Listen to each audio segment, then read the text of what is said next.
Welcome back. The World Health Organization has renamed the coronavirus, calling it COVID-19.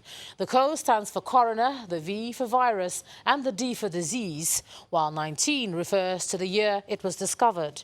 The announcement was made a while ago by the WHO Director General during a news conference in Geneva today. Here's Simon Pusey with Around the World in 5. Good evening from the Channel's newsroom here in London. China has removed several senior officials over their handling of the coronavirus outbreak as the death toll passed 1,000 people. The party secretary for the Hubei Health Commission and the head of the commission were among those who lost their jobs, as well as the local Red Cross, who was removed for dereliction of duty over handling of donations. According to state media, there have been hundreds of sackings, investigations and warnings across Hubei and other provinces during the outbreak. On Monday, around 103 people died in Hubei province alone, a daily record. However, the number of new infections nationally was down almost 20% from the day before. Meanwhile, medical experts from the World Health Organization have arrived in China to help in the fight against the outbreak. The number of US troops suffering from traumatic brain injuries after an Iranian attack on a US base in Iraq in January has risen to 109, that's according to US officials. The figure is a significant increase from the 64 injured service members previously reported by the Pentagon. President Donald Trump initially said no Americans were injured in the raid. The attack on the 8th of January came amid tensions over the US killing of the Iranian general Qasem Soleimani. In a statement, the Pentagon said nearly 70% of the injured service members have returned to their duties. Current and former heads of state attending former President Daniel Arap Moi's state funeral have paid their final respects to the man who ruled Kenya for 24 years inside the Nyayo National Stadium. About 30,000 people packed inside Kenya's capital Nairobi for the state funeral of the country's longest-serving president, who died last week aged 95. The heads of state from Uganda, Rwanda, South Sudan and Ethiopia were among those who were led to the platform where Moi's casket was placed. President Uhuru Kenyatta called Mr. Moi a father of our nation and a champion of Pan-Africanism, while his son said he had a compassionate heart. Mr. Moi never lost touch with the ordinary people. The hallmark of his leadership was a personal commitment to uplifting the poor, the disadvantaged, and the old from the clutches of poverty, ignorance, and disease. Father, you have fought the good fight and kept the faith. We will miss you. Kenya will miss you. Thank you.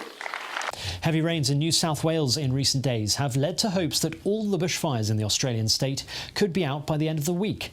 Since Friday, parts of the fire-ravaged Australian state have experienced their heaviest rainfall in years.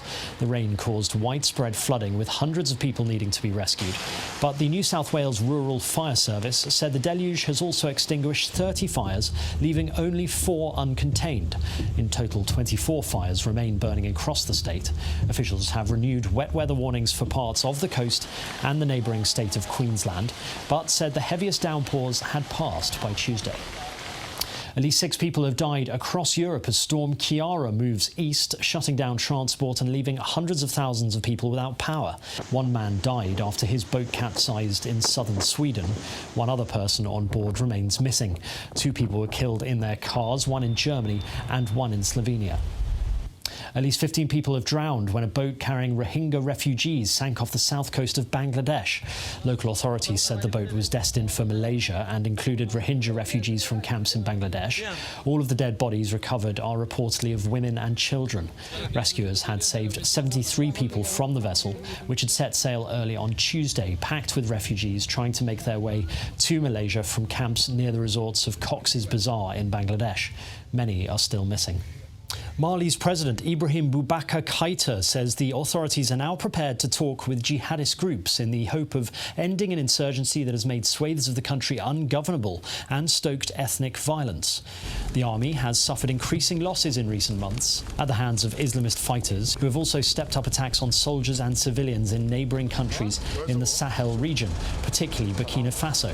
Escalating bloodshed in Mali's central and northern regions has prompted a rethink in Bamako. Keïta did not say what was being done to talk to Islamist groups. And finally, the founder of South Africa's male a cappella group, Ladysmith Black Mambazo, Joseph Shabalala, has died in hospital at the age of 78. The Grammy award-winning group provided backup harmonies to Paul Simon's 1986 Graceland album, introducing their African indigenous music to a global audience with the song Homeless.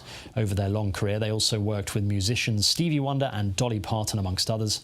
Shabalala founded the prolific group in the small town of Ladysmith along the east coast of South Africa in the 1960s, at the height of white minority apartheid rule.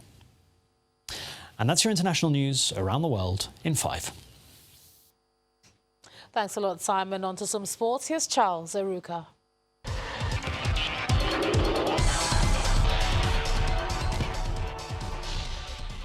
Many thanks, Ijoma, and welcome to Sports News. The Minister of Youth and Sports Development, Sunday Dare, has assured all Nigerian athletes that his ministry will stand with them in any situation relating to sports. The minister received the victorious Team Nigeria to the Abuja 2020 Powerlifting World Cup, nicknamed the Unstoppables. Nigeria won 6 gold medals in the junior category and 11 gold medals plus 5 silver medals in the senior category. In addition, the team broke 3 world records in powerlifting. In football, Barcelona have confirmed that Ousmane Dembele will be sidelined for 6 months following surgery on a serious hamstring tear. The France international was on his way back to full fitness following another thigh injury when he pulled out of training last week. Dembele had suffered several injuries in both legs since joining the Spanish La Liga champions from Borussia Dortmund in 2017. And in Germany, Jürgen Klinsmann has resigned as manager of German Bundesliga club Hertha Berlin after just 76 days in charge, citing a lack of support. Former World Cup winner Klinsmann, who previously managed the United States and Bayern Munich, leaves his role with the team 14th in the German top flight, 2 spots and 6 points off the bottom 3, and now returns to his initial role on the club's advisory board. And that's it on Sports News. It's back to Ijoma with the wrap.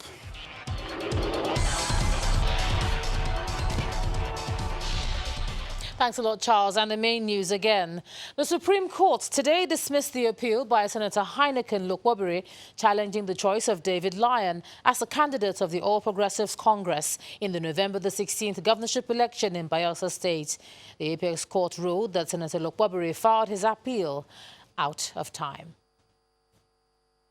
And that's the news at 10 tonight. Thanks so much for staying with us. I'm Ijoma Runyato. Do have a good night.